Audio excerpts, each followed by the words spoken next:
Poco después de hacer nuestro primer viaje con la caravana, empezamos a organizar el siguiente. No habían pasado ni 3 meses y ya nos volvíamos a poner en ruta para nuestro segundo viaje en caravana. Nos encantó y aún así no hemos vuelto a viajar con ella. Y ya hace casi 3 años desde entonces.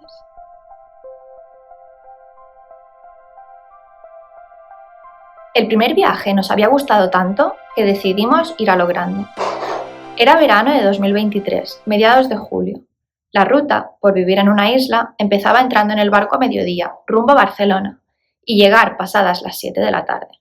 La idea era hacer noche en las afueras y poner rumbo a Dinamarca. Habíamos calculado que tardaríamos unos 3 o 4 días y estaríamos unos 10 días allí.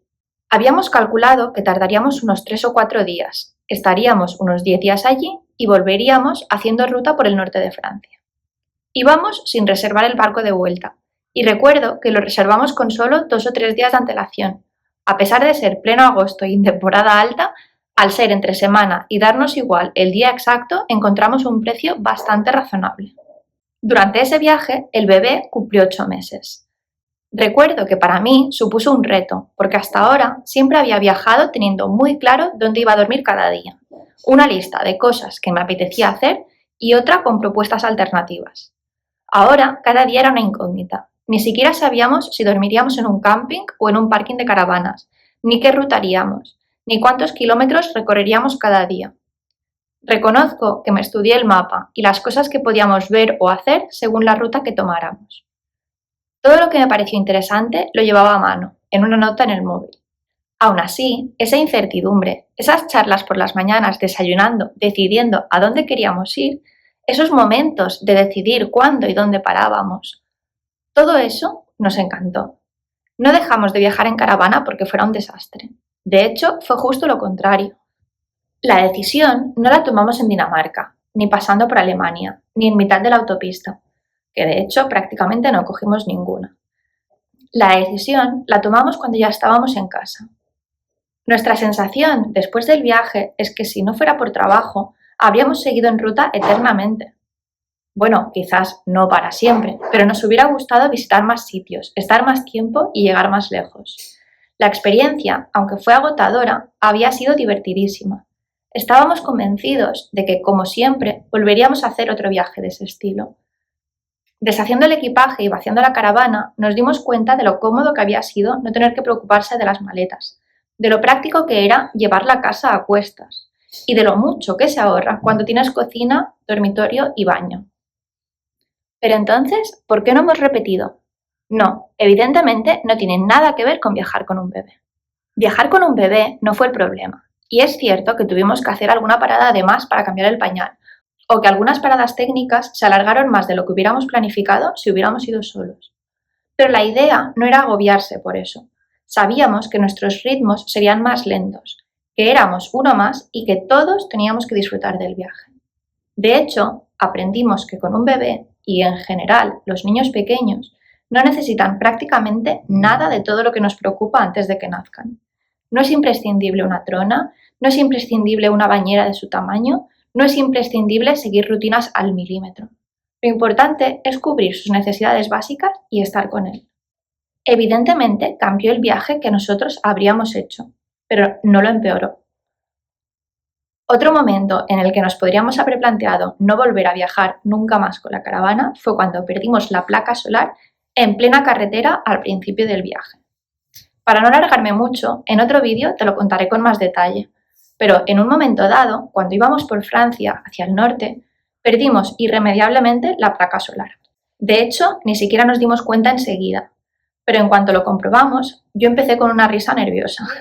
Me empecé a agobiar porque se suponía que nos esperaban semanas de libertad y autonomía en ruta. Sabíamos que al llegar a Dinamarca nos habíamos planteado como opción aparcar en un camping, donde podríamos enchufarnos si era necesario, así que decidimos seguir adelante con el viaje. Ahí fue cuando tuve que confiar plenamente en las decisiones de José para todo el sistema eléctrico. Resumiendo, no nos hizo falta enchufarnos en ningún momento. El primer motivo real por el que dejamos de viajar con la caravana es el estado. Si has visto los primeros vídeos de cuando compramos la caravana, sabrás que no era precisamente nueva. Era una caravana que tenía más años que yo, bastante antigua y con algunas mejoras imprescindibles antes de nuestra primera salida. También es verdad que en las reformas no nos queríamos gastar mucho dinero y aunque el más manitas es José, yo también me considero bastante apañada. Por eso nos gustaba el reto de arreglarla e ir dejándola a nuestro gusto, poco a poco. Priorizamos hacerla autónoma, arreglar pequeños desperfectos y dejamos una pequeña lista de cosas que iríamos haciendo. El problema fueron las grietas del frontal. Aunque ya las habíamos visto y éramos conscientes de ellas, se fueron abriendo más. El almacenaje dejó de poder abrirse. Tuvimos que asegurarlo con cuerdas desde el interior y dejó de ser accesible directamente desde fuera. Ya no se trata de un arreglo estético, se trataba de un arreglo estructural. Yo creo que el problema principal fue el traqueteo del barco, tanto a la ida, pero sobre todo a la vuelta. El barco se movió algo más de lo habitual y cuando bajamos tuvimos que hacer uso de cinta para asegurar que no se fuera a desprender ninguna pieza por el camino. Si estás o has estado metido en el mundo de las caravanas, y sobre todo has tenido una caravana de segunda mano, sabrás que reparar este tipo de grietas no es solo poner un poco de pegamento. Implica una restauración casi completa. Cuando compras algo sabiendo que tendrá mejoras, aceptas el proceso y lo vives como parte de la experiencia de preparar el viaje. Pero cuando ves que las grietas no es solo estética, sino que ya empieza a afectar a la parte estructural de la caravana, la decisión ya no es solo emocional. Y bueno, pensarás que, aunque no lo podamos hacer nosotros, pedimos presupuesto, valoramos y decidimos. Pero ahí entra el segundo motivo.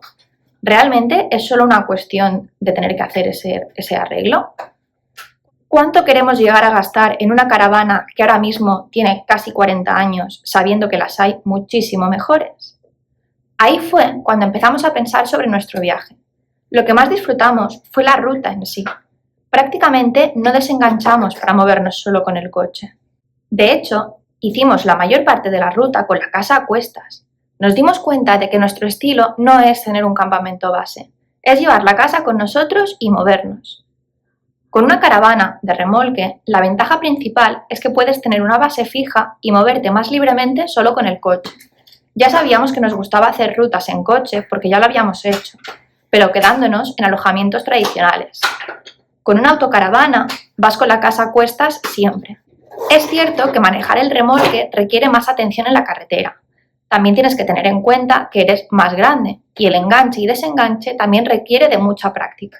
Pero pensamos que sería cómodo seguir haciendo excursiones en coche como siempre habíamos hecho. La realidad no fue así. La cuestión era si realmente queríamos seguir haciendo viajes con un remolque, o si en algunos momentos del viaje había supuesto más un lastre que una ventaja. Ahora mismo tenemos la caravana parada, con una reparación pendiente y varios arreglillos que podrían o deberían hacerse antes de volver a salir. Y tenemos la gran duda. ¿Tiene sentido invertir en restaurarla? ¿Nos compensa si quizás queremos cambiar de formato? ¿Qué estamos valorando ahora mismo? No hemos dejado de viajar en caravana porque no nos gustara. Hemos dejado de viajar en caravana porque nos estamos replanteando cómo queremos viajar, cómo queremos que sean nuestros próximos viajes. Ahora mismo nos estamos planteando probar una autocaravana, quizás primero alquilándola, probar cómo va, y más ahora que somos uno más, y luego decidir. Evidentemente nos planteamos viajar en autocaravana alquilándola primero porque el gasto ya no es el mismo que comprar una caravana de remolque. Queremos comprobar que ese estilo de viajar en autocaravana se ajusta a la familia que somos ahora y nos encaja con los viajes que nos gustaría hacer próximamente. Entonces, antes de dar un paso tan grande, queremos estar seguros de que es nuestra forma de vivir el viaje. A veces no se trata de dejar algo porque no funcione. Se trata de dejarlo porque has entendido mejor quién eres. Si quieres entender mejor nuestra relación con la caravana y lo que supuso para nosotros, te dejo aquí el vídeo donde explico cómo fue realmente viajar en caravana con un bebé. ¿Y tú? ¿Has viajado en caravana o autocaravana? ¿Qué me recomendarías? Te leo en los comentarios.